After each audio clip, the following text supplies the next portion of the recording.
Hey, sickos, I'm LJ, And I'm Tao. and this is Say Psycho right now. Say Psycho Right Now is a true crime and paranormal podcast. Some content may be considered disturbing or graphic. This podcast also contains adult language. Listener discretion is advised. To access our socials or become a Patreon member with access to early episodes and bonus content, find us on any social media platform and consult the link tree in our bio, or go to www.patreon.com/saypsycho right now. You can also follow us on our socials or wherever you stream your podcasts and leave a 5-star review if you're enjoying our content so we can continue to reach more people. This is a great free way to support your favorite content creators. Case suggestions or stories to share can also be sent to saypsychorightnow@gmail.com. Now let's get into today's episode. Yay!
God, I was thinking last night about what I'm gonna say and this and that, and now I just feel like Prince Kuzco. I'm like, throughout the grave! Not the Cusco. I just feel like this is the episode opener at this point. Guys, this morning has been an unprecedented shit show, okay? So, with my previous job, I basically was fired. We're gonna say fired because I fully intend to sue. They basically ran me out the door for being hospitalized due to pregnancy, right? So I had to get a new job. By fired, she means she basically said, yeah, I can't do what you're asking me. And they said, okay, accept your resignation. Yeah, because I asked for reasonable accommodations and they were like, no. Yeah. So anyway, I had to get a new job. Great. Love that for me. Except my new job, respectfully, I guess, doesn't know how to use their words because I wake up to two things this morning, right? Thing one that I wake up to is an email, no, not an email, is 4 voicemails from my attorney for something else related to my husband's passing, saying, "Hey, I don't know if you knew, but you needed to be on a Zoom call at 9:30. It's 9:45." Like, I needed to be, like, in front of a judge. I'm like, "I didn't know this on account of nobody told me." So anyway, and then there's, like, evidently, like, a time difference between, and so it's like, I do have to get on this call because it's, like, court ordered I be on the call, and I need to be on there in, like, 45 minutes. It's messing up our recording schedule, and then I'm like, "Okay, well, this is" I go to, like, just peep in my email, and my email has an a subject line from my new employer that says, "Job offer rescind," and my heart falls out of my butt because I'm thinking, I just got this job. What could I possibly have done to get fired? Like, I have a clean background. They haven't drug tested me, but if they did, I would pass. I'm squeaky clean. Like, what is going on?" And then I open the email, and it's like, "Congratulations, we've received all your onboarding paperwork, and we're so, so happy to have you." I'm like, "I don't think you know what rescind means." Oh my God. god. And so, yeah, and I'm like, I was telling Toe, today's episode is on my personal experience spending 2 years in the cult. I was up until 3 a.m. last night with a migraine and just thinking about, how do I wanna say this? How do I wanna go about this? I didn't wanna outline it because I wanted it to be, like, organic, right? And I Yeah. just wanted to, like, naturally kind of take you guys with me, and I was like, "What would I say? What would I do?" And then I felt like I was so equipped, and then now I'm like, "Prince Kuzco, you throwing off my groove! Not the What is going groove. on?" Oh God. God. So Speaking of the groove, I bet that 2 years you spent in that cult really threw off your groove. Yeah, it sure did actually. It was a walking shit show for several years after that. But we're gonna kind of take you guys on that journey today. And I just want to preface this with, a lot of people hear this story and they think, let's blame the parents, let's blame the family. They had to have known, they had to. No, we're not doing that here. Okay, I'm just gonna let you guys know that right up front. It also, if this is a situation where, you came here for like the family tea, I guess, this isn't dump on my parent fest. This isn't like a dump on my family fest. These places, cults, troubled teen institutions in general, right? Mhm. They are equipped to brainwash, okay? And the parents, the families that are involved in sending you away, they are manipulated very heavily to believe that if they don't send you to this place, and then later, if they don't leave you here longer, that you will die. And that is an easy selling point when you think that you're sending off a suicidal kid for inpatient therapy, right? Right. That's an easy sell, okay? And also, And I these didn't. parents are being charged a lot of money, Yeah, about you know. $300 a day is what my parents paid with obviously excellent intentions. Parents don't pay $300 a day because they hate you as a general rule.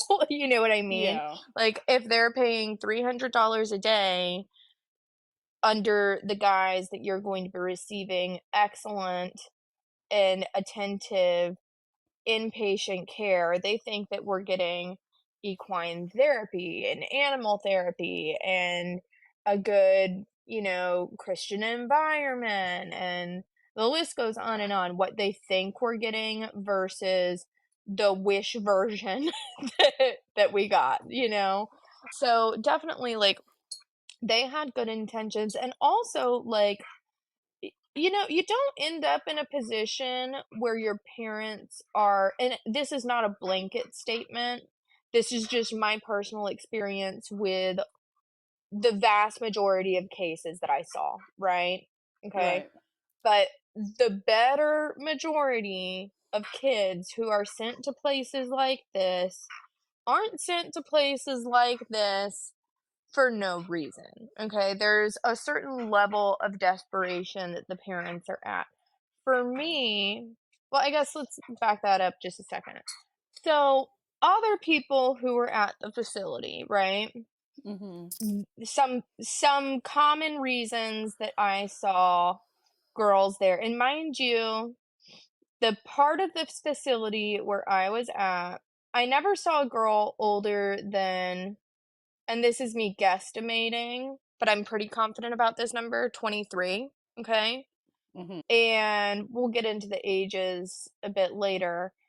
But I saw girls that were there dealing with traumas from, and we're not gonna get into whether or not you think abortions are good, right? Okay? Because the fact Yeah. of the matter is that abortions are traumatic, can be traumatic mentally and physically, and Right. especially when young girls are getting them 15, 16, on drugs, whatever. I saw a lot of girls who were there for trauma related to, multiple abortions. I saw girls who were there for heavy drug use. I mean, we're not talking, I mean, some of the time we're talking weed, which is like I think kind of parents overreacting to regular teen stuff out of too much concern, Right. but Yeah. I mean, we're also talking about girls who were literally there for meth, for heroin, things that this facility really wasn't equipped to handle, but certainly required drastic intervention, right? Right. Girls who were there for severe trauma response related to adoption and just like maladjustment to adoption. And again, this is not an is adoption good or is adoption bad? We're not here to debate whether or not Susie up the road deserved to be adopted, okay? Like, no. Right. But the fact of the matter is that adoption comes with its own trauma for a lot of people. Not for everyone. Not for everyone, okay? You with your positive adoption experience, I see you and I love you. But for some people, and for a lot of people, truly, Right. it can be its own trauma. I think it can So be its own trauma, even. Sorry, not to interject, but from what I've heard from friends and people within our circle that are adoptees, it can be a good experience and still be traumatic. yeah, absolutely, absolutely. And I've talked to that. That's the thing is, I mean, I've met probably like disproportionately more adopted people than the average person just because of the type of facility that I went to.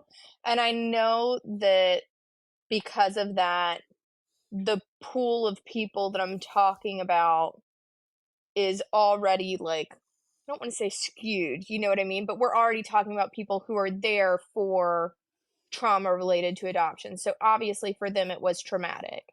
But, Right.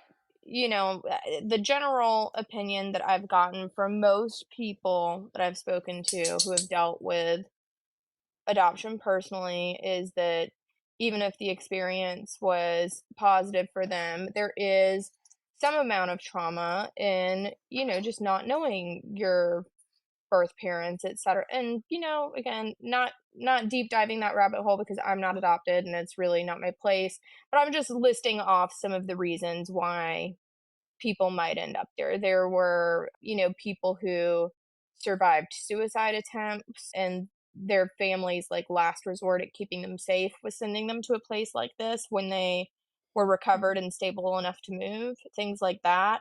And then for me, what this looked like was severe debilitating depression. Not just like, "Oh, she's a little down," like, I mean, every night was a battle to not KMS, you know? I had trichotillomania from anxiety, which is a condition where I, like, pulled my eyebrows and eyelashes out from just anxiety in general, so I had, like, no eyebrows, no eyelashes, was severely depressed, I was bullied at school, and then, because I was bullied at school so severely, I would come home angry. And Right. then I was a nightmare to my siblings and my parents because that's how things trickle, when you're being bullied all day as a child and you come home to, the quote unquote safe place, you lash out. And Right. then, because I was that way, my older sister especially just didn't treat me well at home either. Not that, I mean, to be fair, I think that some of that was before I deserved to not be treated well, Yeah. because I wasn't like starting shit at home yet. And again, I don't want to like shit on family members and stuff. That's not my goal here. But I will say that my personal experience and my perception of things is that I had bullies at school, and then I came home and my older sibling was kind of my first bully as well, you know? Yeah. And I mean, we're not gonna sit and ferment in that or whatever, but I mean, it was definitely something where I had a hard time at school, and then I came home and I had a hard time at home as well. And we got to the point where I begged my parents, and I can see their logic now as a nearly 30 something mother with two children of my own who has dealt with school systems. I remember at one point begging I wanted to go to public school instead of private school. I thought that would solve everything. And my parents are like, you're getting bullied at a private Catholic school. Public school is going to eat you alive, and it would've. You know? It would've, and the other thing, once because they vetoed public school so quickly, the next thing was, "Please, can I go to boarding school? Please," like, anything, like, I need something different, like, I can't do this, I was just so depressed. I saw, like, no light at the end of the tunnel, and I didn't know that sending me to boarding school is something that they would legitimately ever consider, Mhm. because they never seemed to when I would bring it up, they never seemed to acknowledge it as actually being a viable option, right? I mean, it was never like, Right. "Oh, we'll think about it."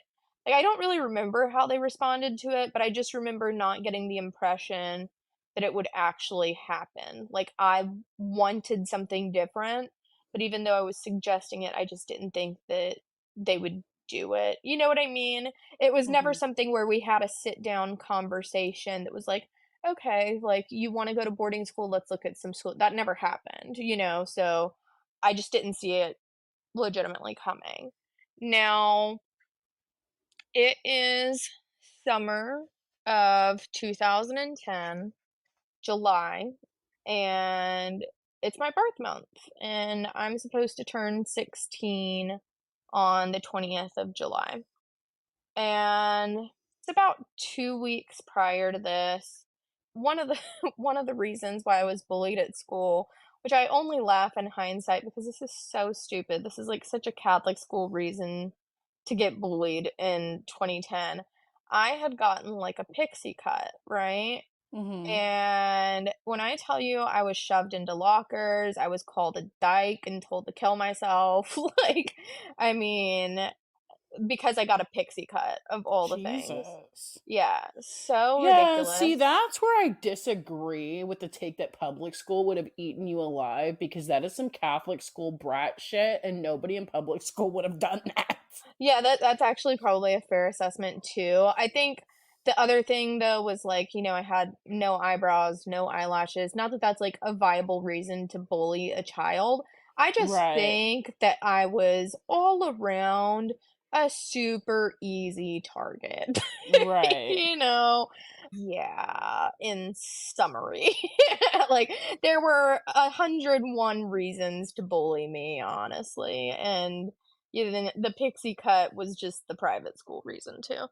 So, whatever. I had made up my mind that I was gonna grow out my hair. That was, like, summer, get myself right for the next year goal number 1, right? I don't know how much I thought my hair was going to get, and not enough evidently, because come July, my parents were like, "No, we're taking you to get a haircut." I mean, I pitched a fit because I didn't want the haircut, right? Like, I didn't Right. wanna keep getting shoved into lockers, like, I was just so over the whole thing, but my parents were like, "No, you're getting a haircut," and I was like, "This is so" context is everything, right? Because come to find out later, at this place, they didn't let you cut your hair at all.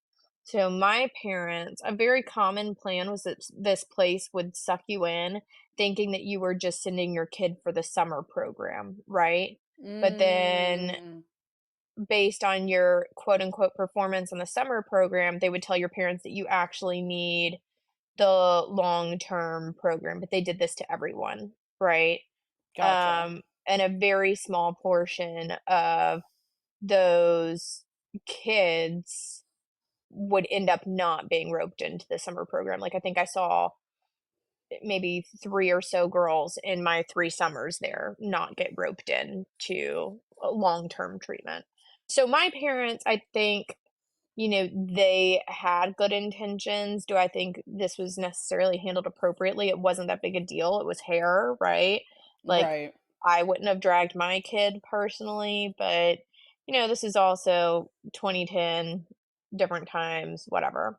So my parents dragged me for the haircut, probably thinking that they were doing me a favor because I wouldn't get a haircut like all summer, quote unquote, and they didn't want me to like look and feel feral at the new place or whatever, but I didn't know any of this was happening or the context or whatever. So I was just pissed. So we go there, my hair is rediked, if you will. And then we get home. Well, no, then we go to Publix, right? The grocery store, which that was odd for me. I know that some of you guys might be like, "What do you mean going to the store was odd for you?" I was one of 8 kids, okay? We didn't all go to the store. Could you imagine taking 8 kids to the store every time? It Right. was usually either my mom and my dad, or my mom and my older sister because the oldest, that's just how the hierarchy goes in a big family. You know what I mean? Right. So, this time it was my dad and me, which if you just heard the options that I provided to you, that wasn't even on the list of options. Right. And now my dad also historically, when we go to the store, he's a little bit more of a yes guy.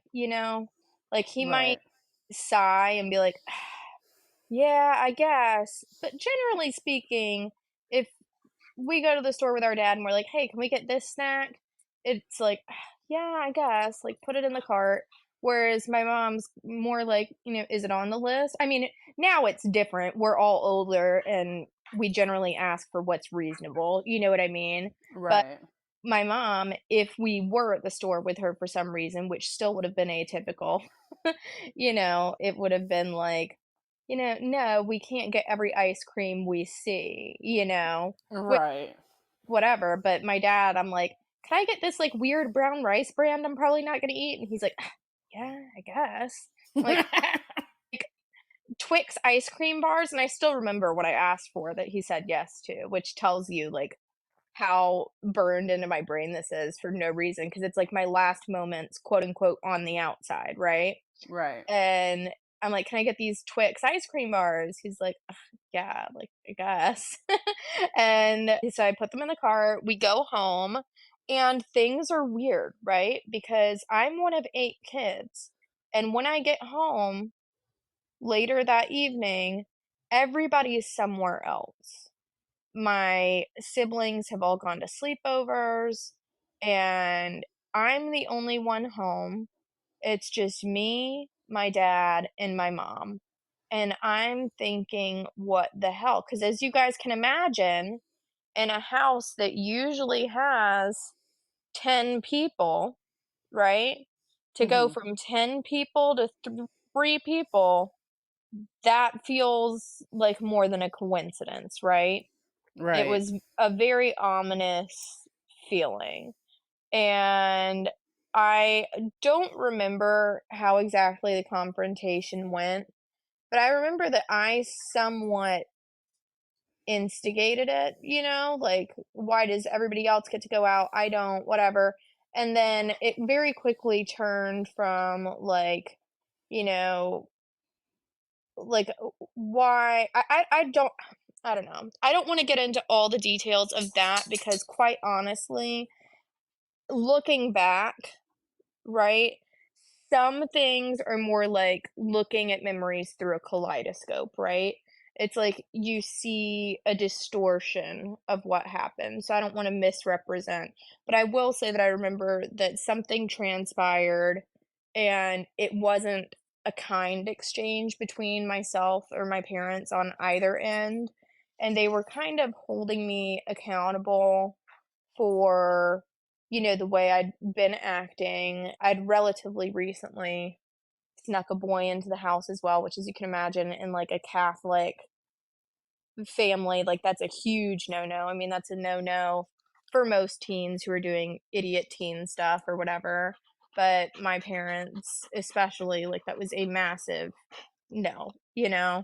Right. So, later that night, we parted ways, we went to bed, and I was really at my, like, peak of suicidal ideation. I remember thinking, like, I'm going to, like, try to sleep this off, but if I wake up and, like, I can't sleep this off, like, this is it. Like, I'm ending it tonight type thing is how bad of a place that I was in.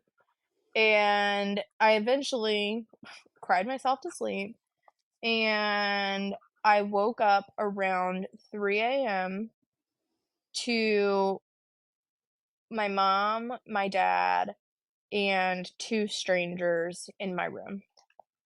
And again, as you can imagine, this is very confusing, like, trying to piece together what's happening, and it all happened kind of fast, I guess, or, like, but also slow. It's like, I look back on it and it's like it's happening in slow motion, but it's like Yeah. watching something play out, like a ball is rolling down a hill that you can't stop, but it's going really slow and it's a really big ball, and then you know it's coming, you know? It's headed for Mhm. Bikini Bottom. Oh god. So, Bikini the Bottom, Wyoming, you know. right, exactly.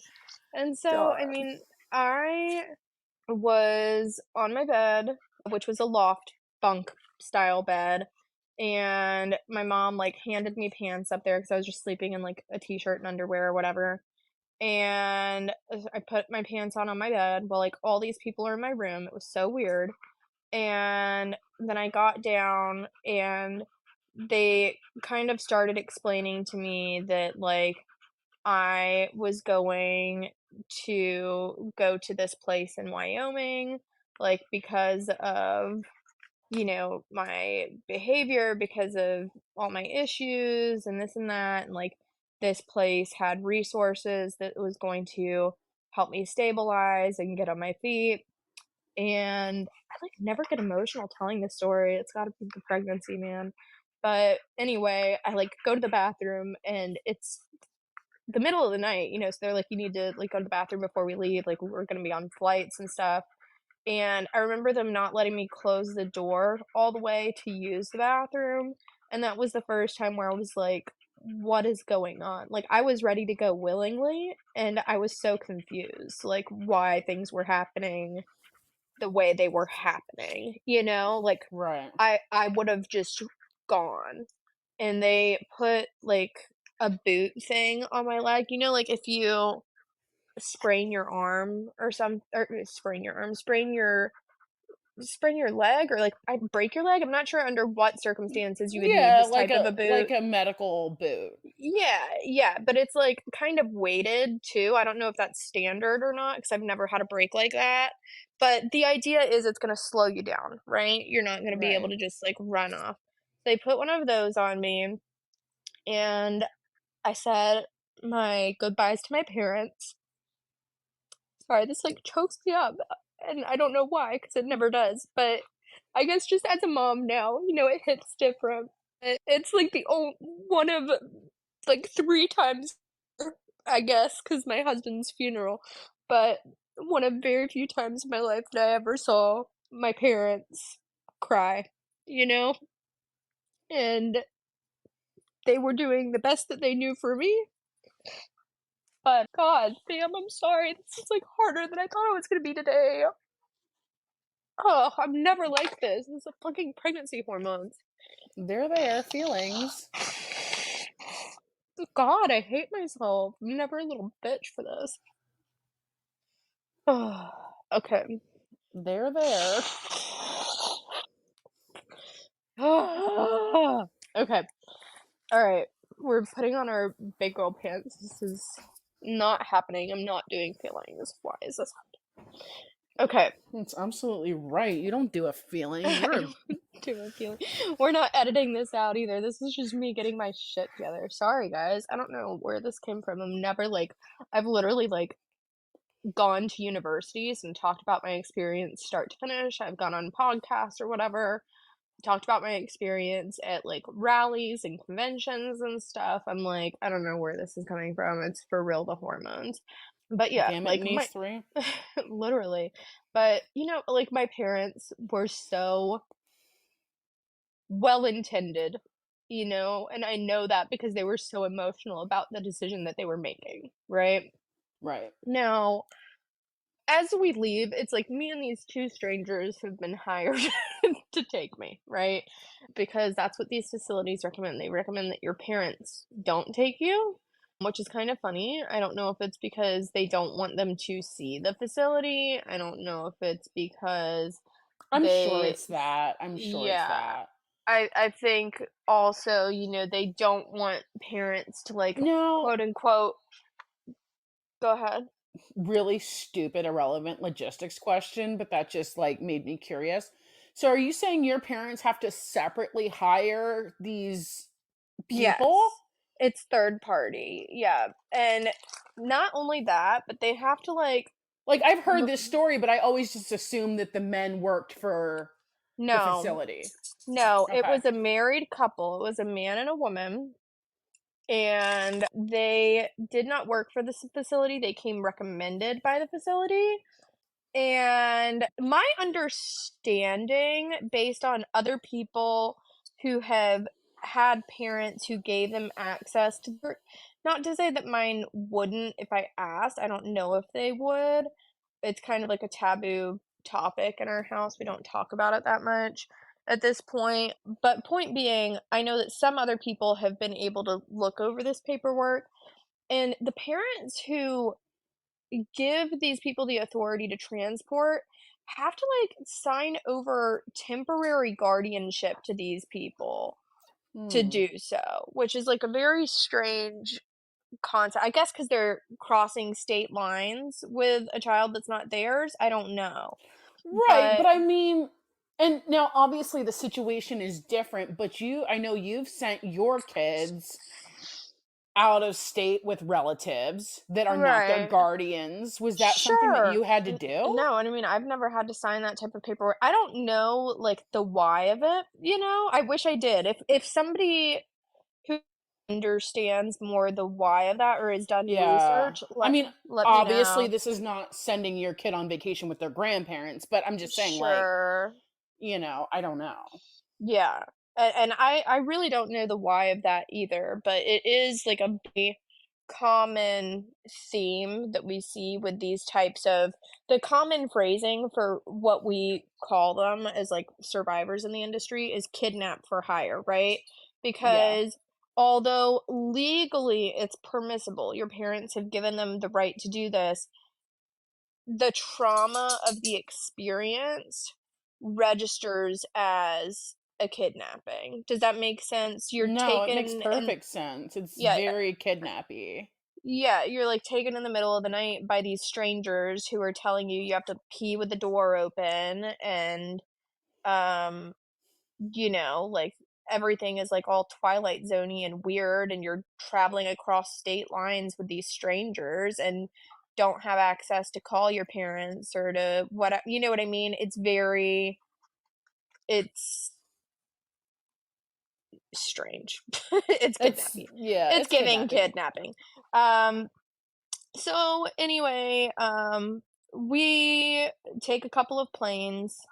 And I remember on one of the planes, like in the final stretch, the lady looking at me and saying, you've been super compliant and like I really hope that this goes well for you and Mhm. we're going to put in a good word and just let them know that like you were really cooperative the whole time.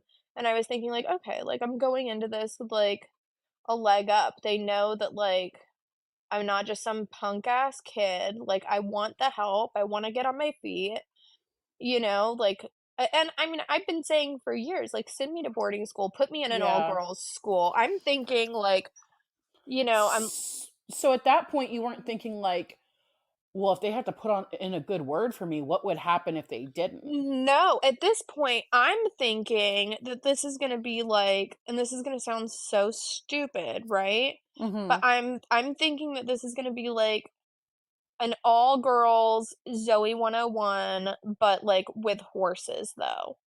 That's what I think is going to happen. And I mean, of course, like they've mentioned that there's going to be therapy and stuff like that, but I'm thinking like, wow, what a great resource. Like I'm not going to have Yeah. I'm going to be with other girls who, have their own stuff going on. Like we're all there because we want to like get our shit together, like work on ourselves. Like I'm going to make some friends maybe who have been through similar experiences, maybe been bullied too, and like, make some connections. Like I was looking forward to like working on my faith life. I was looking forward to, therapy with animals. Like I was very receptive. You know what I mean? Like Mhm. I I really saw this as an opportunity that could and I hate to say this because this is something that they would say, but I thought this was going to change my life, you know? Right. And when I arrived at the ranch, well, I guess okay, so we land, right? Mhm. And my kidnap for hire gang transfers me over to Jerry and Angie Woodward, who are the owners of the ranch. I remember they had this big, obnoxious yellow truck, and I remember falling asleep on it, and we like falling asleep in it rather. And then when we get to the ranch, it's just like bum bum bum bum bum bum bum bum bum bum bum bum bum bum bum, and I'm asleep, but it wakes me up because it's just all off road, right? And we're driving for some time, like on this just rocky back road, and I'm thinking like, wow, this is pretty far out there, because we'd already been Mhm. driving for like an hour and a half, 2 I don't even know. Because we flew into a weird airport too, like in Jackson Hole, so probably like 2 hours or so. And yeah, so then we get there and they hand me off to somebody in a Ranger truck, meaning like kind of like an off-roading type golf cart, It's not like a Like golf a cart, golf okay, like a cart. razor. Yeah, yeah, Okay. we called ours the Ranger or something like that. I don't know, it's been so long. But I was handed off to somebody in that we had to wear helmets in them, we looked so fucking stupid. And we are taken up to I say we, I'm taken up to we call it wash cabin. And right away, I'm like berated by all of these rules. Like when you want to enter a door, you have to ask permission. So I was like, "Oh my gosh, can I go in the cabin?" You have to ask to do that. And then I get in the cabin and I'm told to take off all my clothes. I'm strip searched, which I was just not expecting. I thought like this is boarding school, not jail. And they're giving me all of these like rules that they're rattling off, telling me that I'm on level one. There are 6 levels. I'm on level one, that's bottom of the barrel. I have to be within 5 feet of staff members at all times. I mean, list goes on and on and on and on and on, but there's quite a difference between each level. I would only be able to write letters to my parents on Sundays, not siblings, no phone calls, can't talk to the other girls, can't talk to the other girls, period. If I want to speak to any of the other girls, I need to ask a staff member permission. Mhm. and it needs to be something relevant, like, "Can you pass me blah, blah, blah," but we don't talk to talk, okay? And, like, if we do talk, it's in, like, a group environment, no buddying up, you can't have friends here, you're here to work on yourself, blah, blah, blah, blah, blah, blah, blah. So, I go down to they, like, drive me in this Ranger thing down to the we called it the steel barn, it was quite literally an oversized steel barn, and in the steel barn, a bunch of girls are sitting in a circle in camo pants, t-shirts that are, like the sleeves are rolled up, right? Mhm. Like, tucked into themselves to kinda make the t-shirts tank tops. And this sounds so stupid, but, like, everybody just has, like, armpit hair on armpit hair, and I'm thinking like, "Bro, what the fuck is going on?" Now I'm like, "I'm woke, I don't care, like, your body, your choice." But the thing is, this was not their choice either. I'm like, "Okay, like, everybody is, like, in camo pants, like, it smells like sweat, there's armpit hair everywhere, what the fuck is going on?" It was just a weird vibe.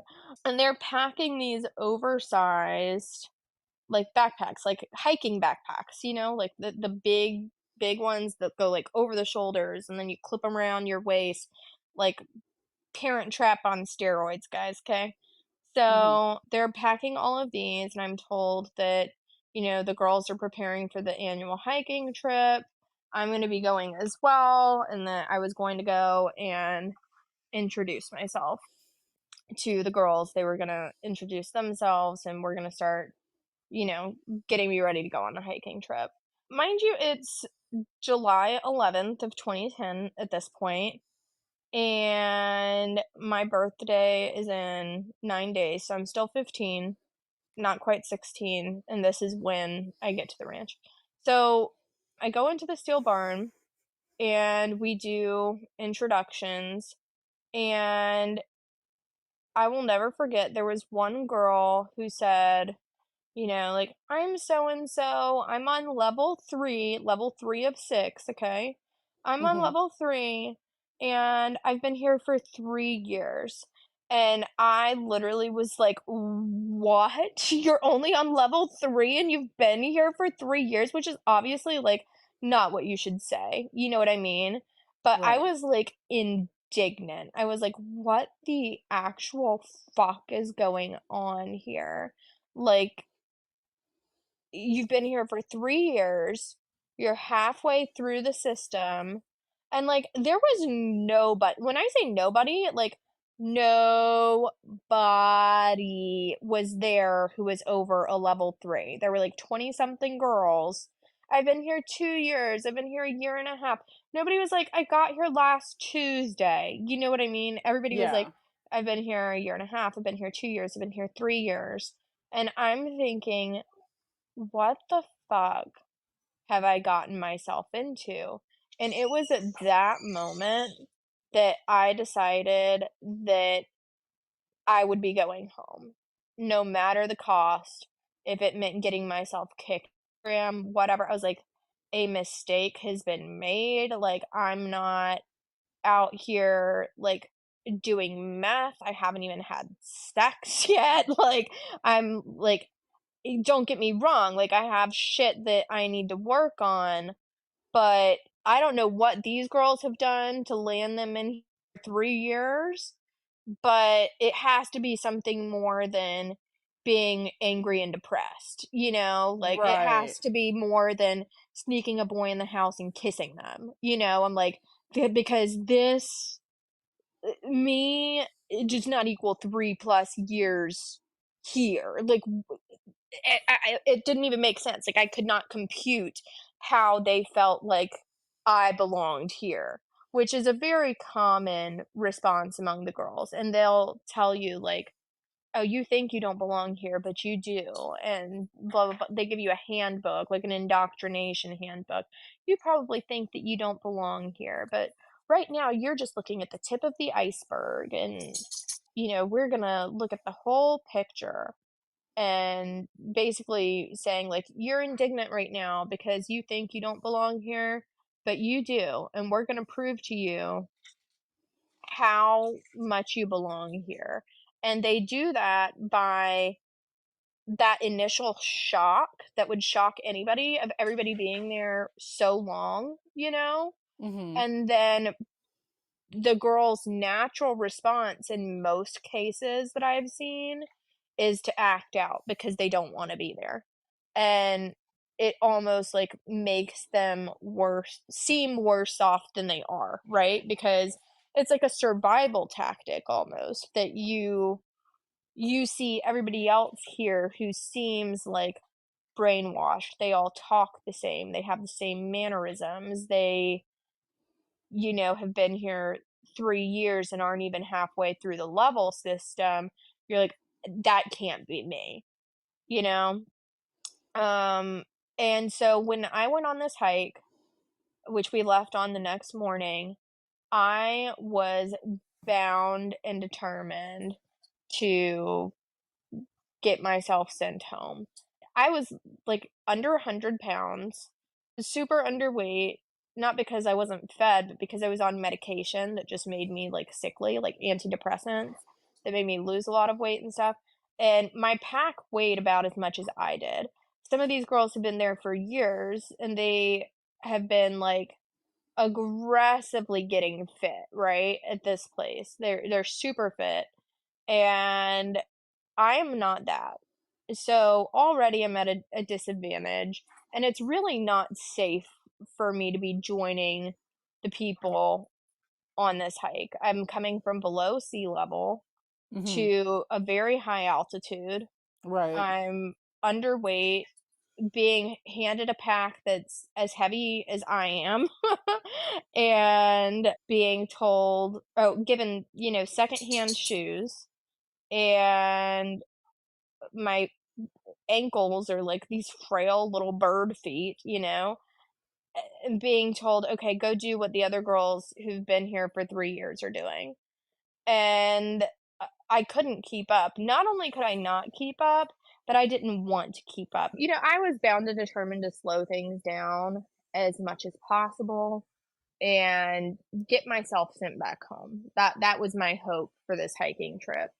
Now, that said, we're already, like, I know that we had, like, a little bit of banter at the beginning. We always try to put a little banter at the beginning that we edit out so that if our recordings get cut off, like, we have leeway, you know? Yeah. But this audio strip is coming up on about an hour right now. I knew this would probably turn into a multi-parter. So that's what we're gonna do. This is gonna be the end of part 1, and in the next episode, we're going to talk about finishing out the hiking trip. We're gonna talk about returning to life at the ranch and my time there. I was there for 2 years, 2 weeks, Weeks and and 2 2 days. days. Yeah. And so we're gonna talk about that. We're gonna talk about the level system. We're gonna talk about some of the challenges. That's what they called them. They called them challenges so they wouldn't have to call them physical and emotional abuse and psychological abuse. But we're Oh gonna talk about gosh. some of the abuse strategies and what brainwashing in a cult looks like. This episode really just set the tone for where Mhm. I ended up, and we Yeah. haven't even scratched the surface. This is just the tip of the iceberg, ladies. Yeah. I So feel we've got like a lot I've more to look heard into. so many of these stories, but I've never sat down and heard the whole story all in one sitting. Yeah, This and I is mean, like that's true probably because I never sit down and give it start to finish in this much detail. Even when I've done podcasts in the past or when I've done, like, as a guest, like a guest speaker. Because think about it, when you're a guest speaker, you have an hour, hour and a half, right? But this is our damn show and I have as long as I fucking want, so I don't have to limit myself. I think that's part of why I got emotional earlier, is because I never quite go into this much detail, if that yeah. makes sense, or like recount it this thoroughly step by step.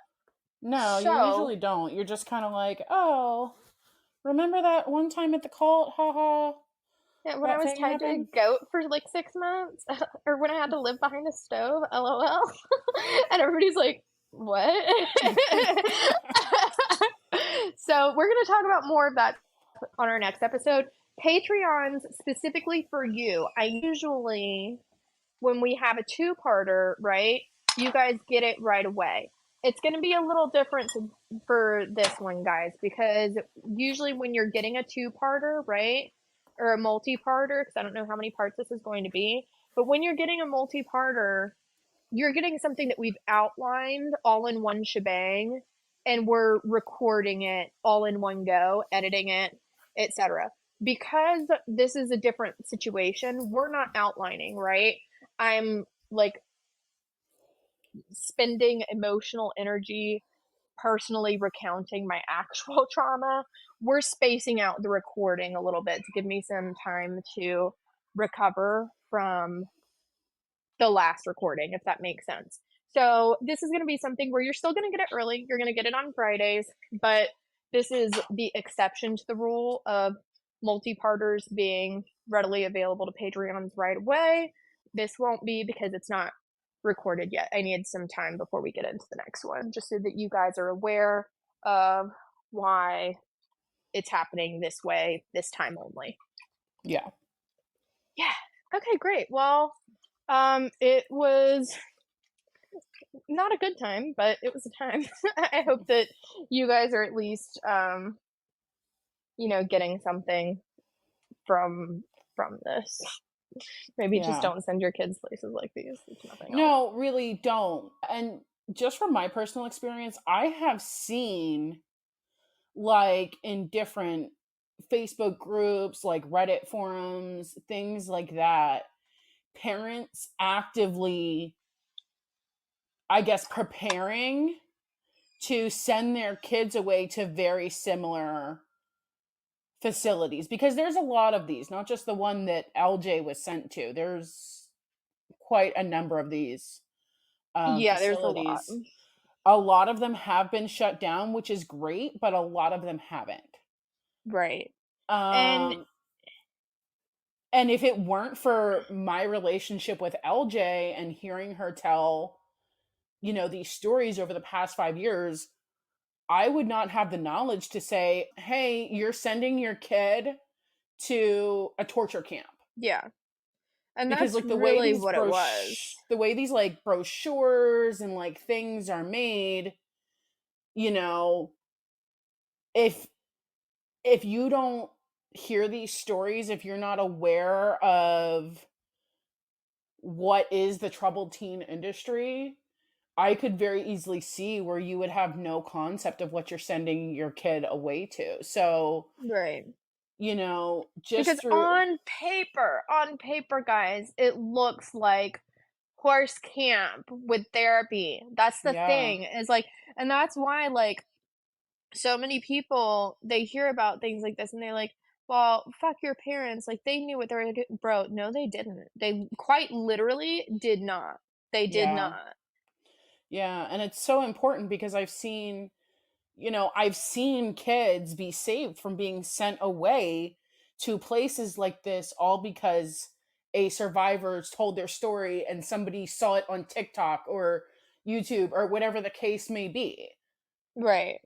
You know what I mean? Not even like they directly have a close friend that was affected by this, or they were directly affected by it themselves, but just because they saw it on a podcast or they saw it on social media or whatever, you know, if we can save one, I mean, hopefully more kids, but if we can save one kid, I think, And I have had people reach out in the past because of testimony that I've shared about my experience, saying that they were going to send their kid to a program but didn't, or that they had their kid in a program and pulled them. And that is why this is worth it to me. This is not like some clout chasing or whatever. Like, I really try not to even think about it most of the time, mhm, Like, I really just try to, like, not let it be at the forefront, especially since my husband died, which we'll get into that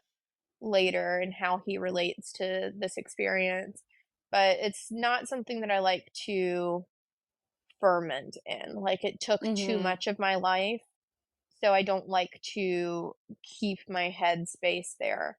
You But fermented in it for a long time. I did. I did, and When it took a lot to. yeah. When we first met, it was, I don't want to say it was your whole personality, but I mean, it was, It was quote unquote my brand, right? Because yeah. I, at the time, had realized that it was the first time in my life where I was able to assign the appropriate verbiage to my experience. It took me a long time to sort through what I went through. I knew that the things that happened to me were bad. I knew that they were wrong. But it wasn't until that time in my life, around when I connected with my husband and, like, started talking to him, that I was able to assign the actual words to this situation that fit, which were child abuse, cult, brainwashing, things like that. Hmm. And because of that, I had a blog that ended up blowing up and being very successful at the time. Yeah. And everybody wanted to know everything about my experience. And also, I was in a process where I just filed a criminal report, and we'll get into more of that later. But anyway, there were legal proceedings and things like that around this time that were all encompassing of my life. And because it was so consuming, it was really at the forefront of my identity. And if nothing else, my relationship with my husband and with my husband's family really healed that part of my life, which is why I don't like going back there. But I also realize and acknowledge that if I go back there right now and record a few hours worth of content for this podcast, that it could reach some people and resonate with some who have had experiences that are similar, maybe resonate with some who have children who, they're having difficulties with and are deciding how best to handle it. Maybe they don't have the information about these types of programs. And if taking a few hours of my time to recount my experience resonates with some people out there, then you know what? I don't have to go back there again until I want to. Right. And hopefully there's some impact that's lasting because once it's recorded, it's there, you know? Yeah. Yeah. Would agree. Well, I guess that we're gonna call that part one. So yeah, we're gonna table this and we'll catch you guys on part two. Catch you on the cult side. Yeet.